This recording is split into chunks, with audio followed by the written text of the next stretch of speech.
Hey, everybody. High Vis Health back in the house with one of your all-time favorite guests, Eric Ash, owner of Vintage Boxing. Well, let's go ahead and talk about, just because it's low-hanging fruit. Guys just had a fighter fight on a pay-per-view. Sure did. Yeah. The Jake Paul card. Yep. Crazy. So, obviously it's interesting for a ton of reasons, but the experience. That was awesome. The training aspect of it was dated. I mean, that's just like regular routine day for us. But the contracts, dealing with the promoters, we had to have everything crossed and dotted. Make sure that our guy wasn't going to get screwed over. Boxing is a dirty business. Yeah. It is. The two that get the rap for that, not to get us too far off subject, because I want to hear more about just the experience. Yeah. It's just such a cool thing. I'm sitting there on I got the pay-per-view and watching you guys walk out, and I'm like, oh, shit. Yeah. Soccer and boxing, they get the rap for just corruption. Right. I don't love Floyd Money Mayweather, but I do respect him as one of the greatest of all time. Yeah. He put out this, it was like a one-pager. I saw it somewhere, and they covered it, and he basically talked about, he had all his belts spread out in the bed, and he basically talked about how much he had to come out of pocket for those. Yeah, it's ridiculous. He was basically highlighting, like, this is bullshit. Yeah. From my experience, I've been dealing with a couple of different promoters during that deal.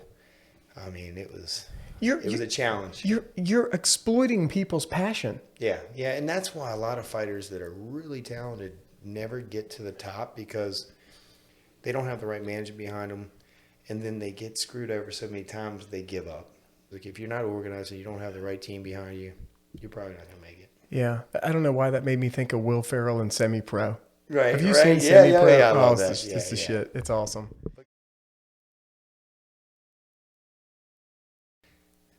Lack of time for preparation and lack of consistency in training. Yeah. And that goes with everything. That's hand in hand with anything in life. Like, if you're not consistent with your training, if you're not consistent with your work ethic or anything, you're not going to have the results you expect. Understood. And not at that level. No. I look at these kids that are growing up, and they're playing public school ball through like 6th and 8th grade, and they're excelling. Right. And you can't tell them shit at this point. They're playing soccer. They're getting 3 goals a game, right? They're dropping 17, 25 a game in basketball. You can't tell them shit. No. And what you really want to say is, at some point, this thing narrows down and everyone's talented. Yeah. Now, absolutely. Where's the separate? Yeah. And it's all about the work ethic. Yeah, it's what you're talking about. Yeah. So take me back to the final minutes before the fight. That's where I got goosebumps. I mean, I'm seeing you guys walk out, and I'm thinking, like, shit, like, the pay-per-view people are coming in. The officials are checking the wraps. Like, it just, I mean, the whole thing. Did your fighter stay pretty calm? He was calm. Good. We were doing breathing exercises with him literally for 2 days, like the way that we were going to try to calm down the anxiety factor, and then the adrenaline dump, all that oxygen in his body. Your physiology in your body literally changed with 4 to 6 deep in and outs if you do it right. Right. We don't take time in our day to do the reset, right? Right. I'm in it. Yeah, I know. I'll do it, and by testing the waters, I'll be like, today was a better day. Yeah. Gratitude, breathing, something. But what you're saying, it goes hand in hand with this too. I saw an article, the last Olympics, a mass majority of the Olympic athletes have psychology coaches now. Oh, yeah, absolutely. Positive psychology coaches. We had that for Joe as well. I mean, it's, these other factors, these other components of training are becoming mainstays now. As far as like a spectator, I'm looking at it as a health professional. I'm saying, oh shit, like, these guys do it right. You guys have mobility classes, your strength work, which is very functional, right? You've obviously got everything else a boxing gym has. You've got a ton of recovery tools. You've got the cryo, you've got the sauna, you've got the leg sleeves, and you've got people there to tell you how to utilize those tools. Yeah, we're trying to hire, everybody on the staff has got to be an all-star. It's gone from something different from a boxing gym. We're using boxing as a platform to help people. Yeah. And when people walk through the door, it's the welcoming, being sincere about wanting to help somebody. Yeah. Isn't that a special thing? You can get somebody on day one, they're a shit boxer. And on the last day they're a shit boxer. And you could change their And life they're so for happy. the absolute So positive. happy. Yeah. And self-confidence, yeah. overall fitness and health. A lot of people don't like that mainstay, go to the gym for 60 minutes shit. They just don't. No. And people like coaches. People need to be guided. You know? Let me tell the viewers how we met. I've told this story 45 times. This shit cracks me up. So I used to go pick off guys at this local crunch that were hitting on the bag. And I'd be like, hey, man, we're going to come on Saturdays and do light sparring. And that's exactly what we did. We threw for speed. Nobody was, there's no blood in the water if you walked into some shit. And we just got a great group of guys in there where we were getting 6 to 10 guys a weekend. They'd meet up either on Saturday or Sunday. And I would see people at the door from time to time just peeking in. I'd always go over and say, hey, you can come in, no contact. This is not a class that the gym's putting on, but we come in. We had a really cool community, and we did not want people to feel listen. And well, it's great. I loved it. If you don't want shit, it's natural to not want to get hit in the head. Right, you want to reach out. We get it. Right, so you shouldn't feel weird that you'd be very defensive starting out, right? And so one day Eric is sitting at the door. And at this time, unbeknownst to me, he's the striking coach at a mixed martial arts place, right? You were United Front. Yep. It was right before Eric opened up the extraordinary vintage boxing. So God, place is badass. So I go over and I say, hey man, jump in. It's not a class or whatever. Have you ever boxed before? Oh, actually, all right. I'm like, oh fuck. So I got my 14s on. I had an extra pair of 16s. Eric didn't have anything with him. He's just there to lift some weights. Right. I proceeded to give Eric my 16s, which ended up, imprinted on my fucking face.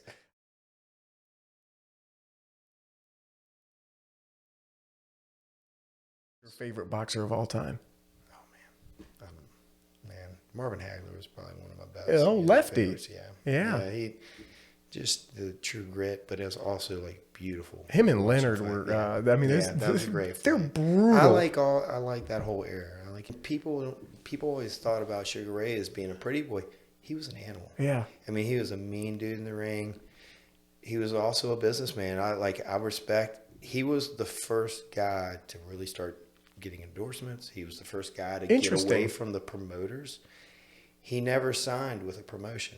He had an accountant as his manager, and he stuck with it, man. I'm telling you, he made deals happen. He had Franklin and Sprite and Coca-Cola, all these different. He was a pioneer there. He really was. He was the first one. I think my pop's favorite, he's a lifer boxing fan, was Robinson, Sugar Ray Robinson. I think that was his favorite. If you watch him, that was, you think about the 80s guys as being tough. You go back to the 40s and 50s, and those guys were just different, different level. I don't even know how many fights Sugar Ray had. It was over 200 fights. Oh, you look back at this, Willie Pep, you look at some of these records, you're like, what? Yeah. Years ago, I remember reading that fitness industry was second most failing business behind restaurants. And you're like, okay, people have so many choices. I see that. Yeah. What's really cool though is, number one, you walk in Vintage and that place is just badass. There's just the feel, the look and everything. You're like, wait, I've seen a lot of places in Richmond. They just filled a gap. It just feels like you filled a gap. And then you step back and you start looking at it from a 200-foot cliff view.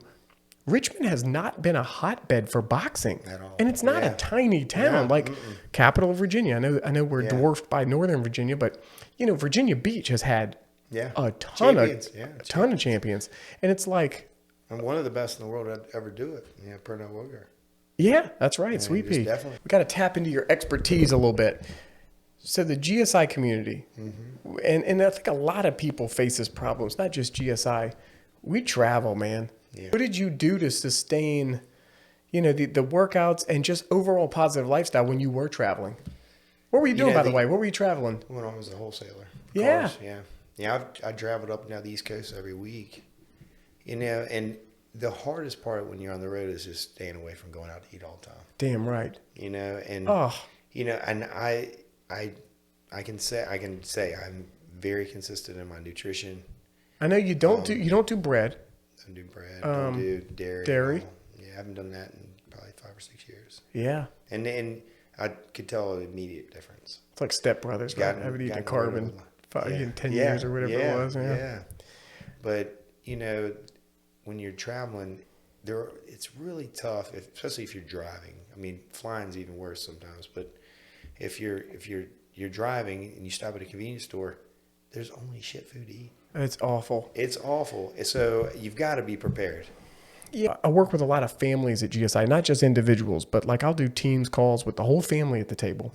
It is so tough if you're trying to make a change and the people around you are just pounding, Debbie cakes. Yeah, you've got to have a support system. And, I wish more people, you know how this is. Yeah. Once we turned, like, I don't know, we'll call it 21, old enough to go to the bars.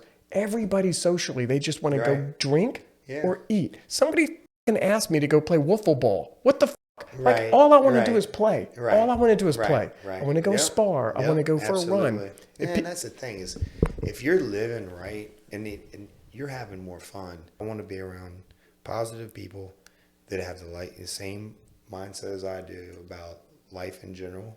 Yes. And if you're surrounding yourself with good people, good things happen. Oh my God, it's so true. Yeah. You know, my dad always says, right, happiness is a choice. Yeah, right? Short of food and shelter.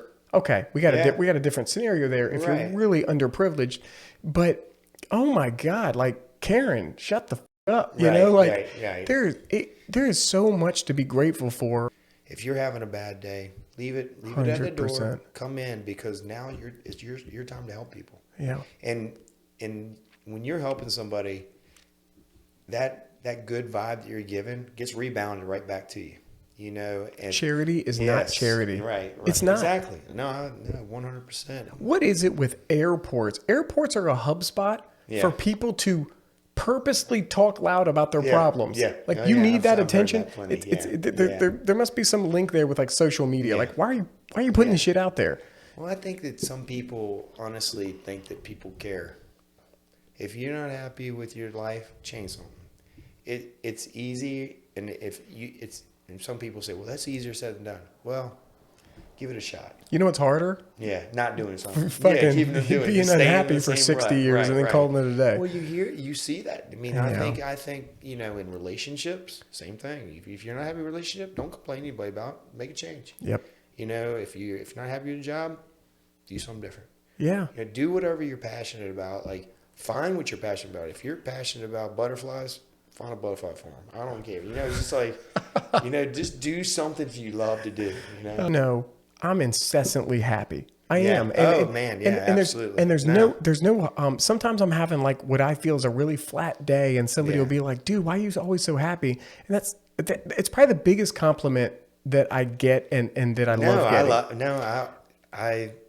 I brag about you a lot. I love it, man. Yeah. And you know, it's wild. It is a choice, and it's automated for me. And I've always told myself, like, I have full confidence. I would never let myself be unhappy. That's really cool to be able to say that at night before you go to sleep. There's no way. I won't allow it. I'll squirm. I'll make changes. Life is too short, man. By the way, and I think you'd agree with this, you guys out there, we've all got issues, right? We're not 100%. Saying just pretend like you don't have shit going on. Absolutely. It's how you perceive it, how you deal with it. Right. But if you're working on a problem, just working on it, you don't have to have it solved. Yeah. You have communicated to yourself, I got your back. Yeah.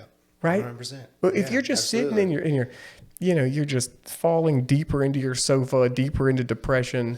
There's no mindfulness going on. You're just not in the fight. If you're in the fight, you got a chance, right? Yeah, and that goes back to like everybody has bad days, and everybody deals with stress. Everybody's have their own issues to deal with, but it goes back to the support system of having good people around. Big time.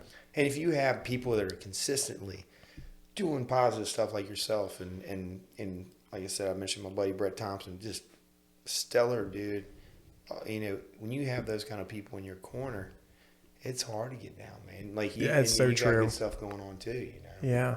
I always tell people, if you're lazy, happiness is for you. And let me plead my case. All right. The path of least resistance is happiness. Because when you're anxious, when you're mad, when you're sad, you have no room for creativity. You have no leftover energy. You have no nothing, and you're dragging through your day. Yeah. I Just going that happy route, starting with a smile and saying, "I'm making the best of this." Yeah. No matter where we are with our starting point, it's just the path of least resistance. It leaves you with some room to grow and evolve and help somebody else.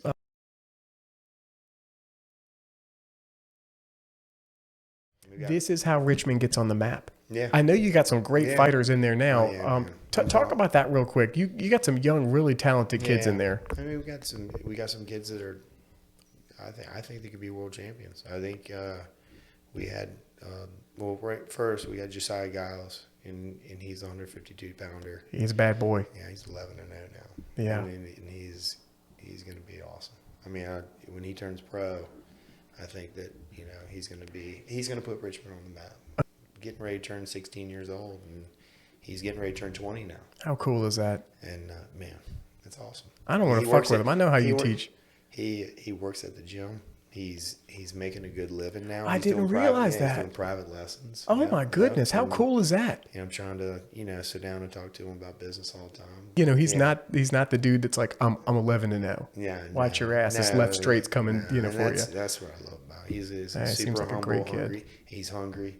And he's mean as a snake in the ring. I want to get that kid on a podcast and abuse him. Yeah, I almost brought him here. Not bad enough to get my ass whooped, but I I'm almost going to brought talk some shit to him. Yeah, I was getting ready to leave, and I was like, no. I used to call these like 60, 70 team track meets, right? I did VCU bunch. I did some high school ones. And it's such low-hanging fruit for entertainment because they're the most boring fucking events on the face of Earth, and they only last about 26 hours, so, shit, man. Make sure you get your hair cut and pack a lunch. So what I would do, though, I would always go after the distance runners, especially. Like, I'd look for if it was high school, I'd look for, like, your sophomore white kid distance runner, and I would pull him over, and I did a bunch of different segments, but we do Ask a Distance Runner, and it would always be questions about chicks, right? Oh, right. Like, hey, man, girl does this. How do you respond? Like, just put them on the spot. Yeah, hey, you're knocking on the door. What's your go-to move? Oh, and you knew the parents loved it, man. And they're bored. You get to watch their kid for 42 seconds in that 26-hour period. That's awesome. Hey, so tell us what's next for Vintage.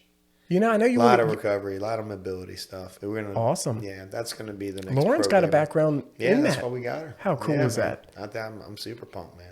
Why mobility? Talk to our people out there. You guys are just looking to stay fit, feeling good. All right, tune in. This is why mobility. Yeah, if the older we get, the less mobile we are. We have to stay active in order to be able to train like an athlete, or even just keep moving. Absolutely. We have to keep moving. The only way to do that is to focus on our joints and make sure that we're not inflamed and keep moving forward. We got the cryotherapy at the gym. We've got, the sauna. All that stuff is so we can train. Oh my God. That's all so we can keep going. Can we segue for about 3 minutes and talk about this damn sauna? Yeah. Oh my God. I'm late on this train. All right. Yeah. So I don't like doing something unless I know it's got legitimate benefits. In other words, I don't want it to just feel good. I don't want it to be icy hot, right? Where it's like a skin irritant, but shit ain't happening. It's not for feel good stuff. Right. And so I, whenever I'm traveling for work, I podcast a decent amount. I like to hear from the experts in the field. Yeah. I got sold on the sauna because I revisited it. Mm-hmm. Because for a while there was this whole we sweat out toxins, and other people were like, shit, that's really not how it works. And I went back and I really dug in, trended a bunch of different experts. Oh my God. Okay. Where do I start? Number one, just from an anecdotal perspective, I was running about once a week at the beginning of this summer. That is not enough to acclimate to running. Of course. I had like 4 or 5 parks. I was doing 3 and 4 mile runs, but running got way better every time I went to these parks. I was trending these courses. Right. And I was hitting the sauna 3 times a week, 15 to 20 minutes a pop. And I was like, oh shit, it's the sauna. Some guy online said, I think Rogan had this guy on, your body mimics low intensity cardio when you're in the sauna. Yeah. So you've got blood flow, you've got increased plasticity with the neurons. So you've got mental, you've got better cognition, better clarity. You're helping yourself in the way of blood pressure, other cardiovascular risk. One scientist said, and he was talking about a study. If you sauna, I think his parameters were 155 degrees to 190 degrees. Yeah. 15 to 20 minutes a day, 3 times a week. You have a 60% less a chance of all-cause mortality. So Wow. across the board, cancer, cardiovascular disease, Wow. some major organ failure, you just dying from an event, you are 60% less likely if you're meeting those standards. And it's I gotta eat directly that linked to from you. longevity. Yeah, Yeah. absolutely. No, and that's one thing. Like, I have it at the gym. I have the cryotherapy at the gym, and I do the cryotherapy probably 2 to 3 times a week. Now you guys have the infrared at the gym, right? Yeah, we have the infrared. And Yeah, infrared that usually sauna. goes 120 to 140, Yeah, that's it. the temperature? We get it up to 150.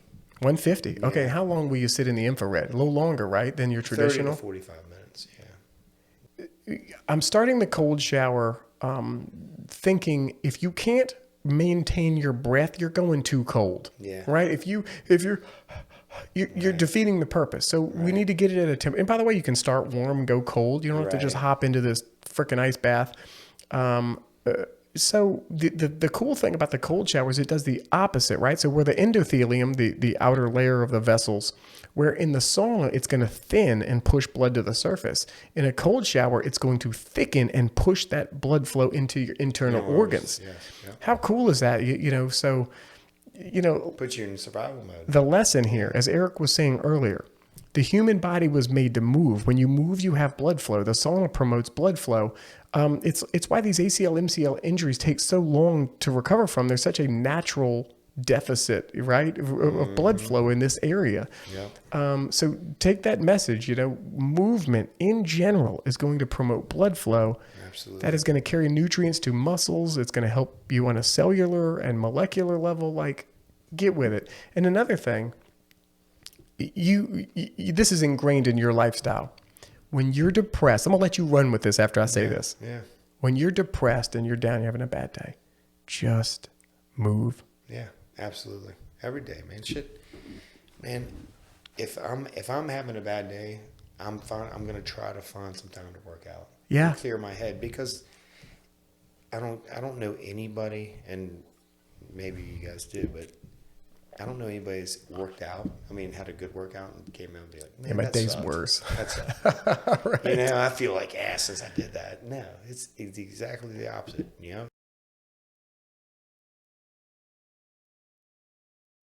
I don't like trying to sell you guys on be constantly motivated. Nobody's motivated 100% of the time. Get good lifestyle in place and set up automation, right? So you have that muscle memory. Like you don't work out only when it fits in your day. Like other shit gets moved around for your workout, right? Yeah. You don't keep Swiss rolls around because you don't need Swiss rolls.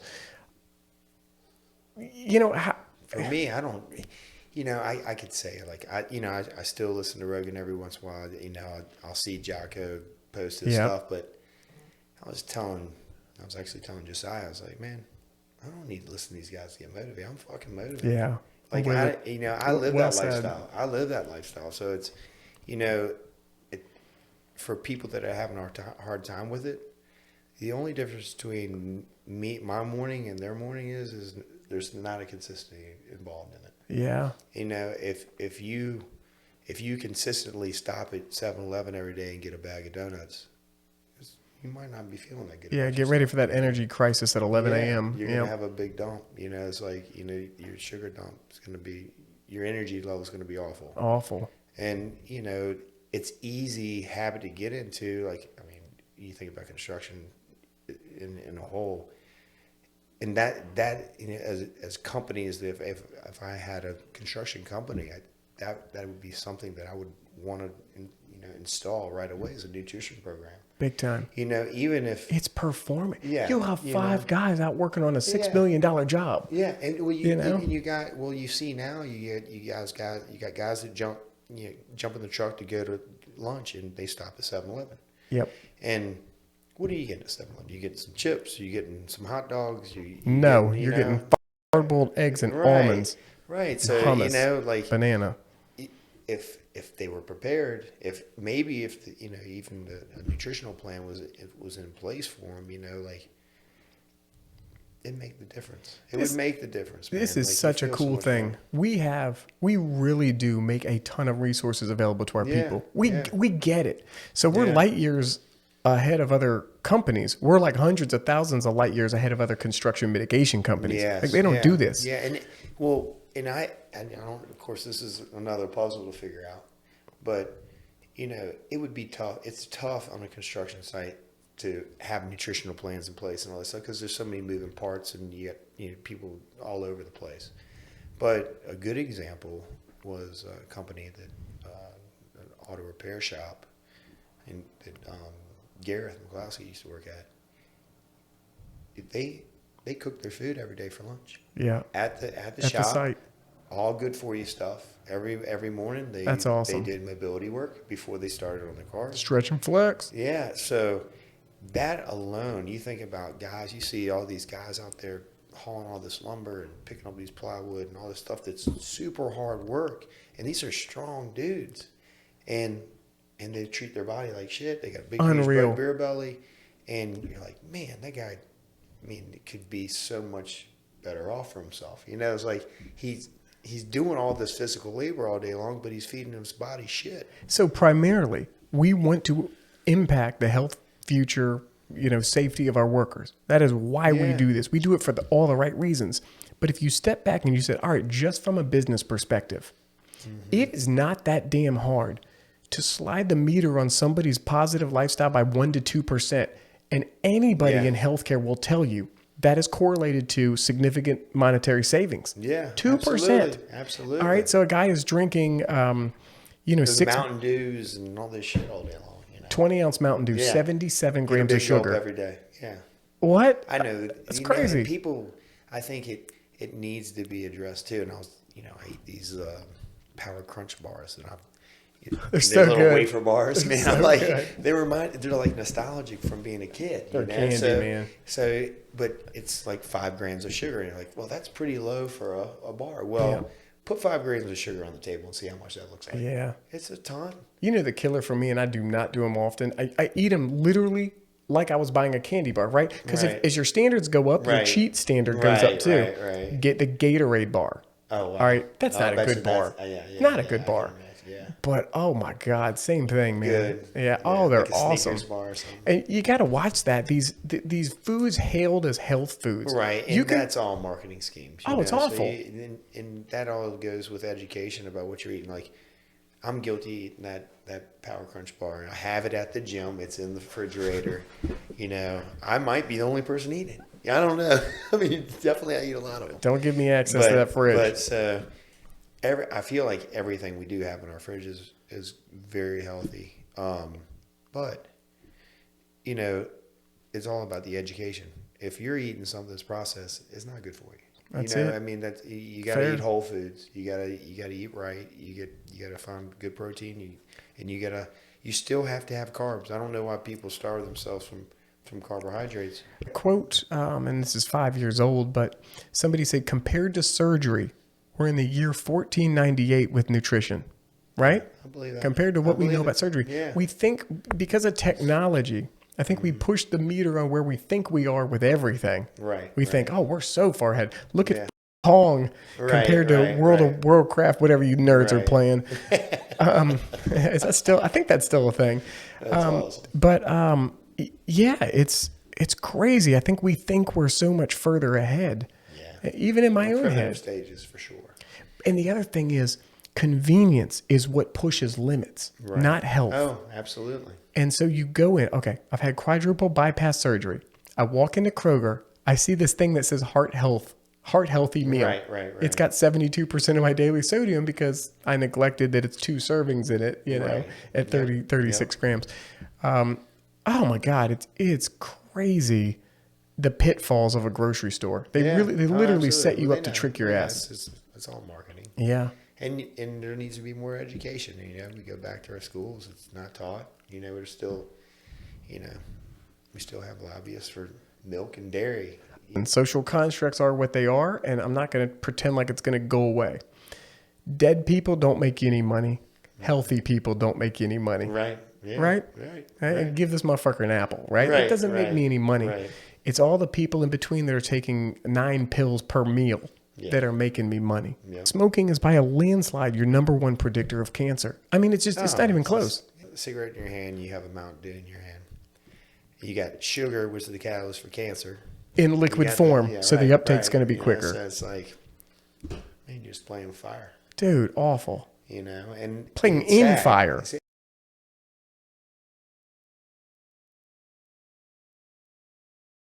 Yeah. It all goes back to wanting to help and being good to people and having your processes in place and making sure all your employees are on the same wavelength. I love it. I've heard find the appropriate resources. Yeah. Because you have resources. I mean, I'm speaking of GSI folk, you got a whole bunch of them. Find appropriate resources.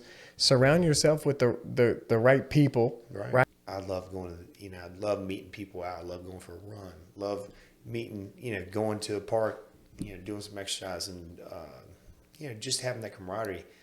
When you're embracing the suck and you're around a good group of people, there's a bond formed. GSI Lifestyle and Performance is loaded with the kind of content you need to push towards better living. Simply click on this icon here and subscribe to our YouTube channel, or click on the video next up in line over here.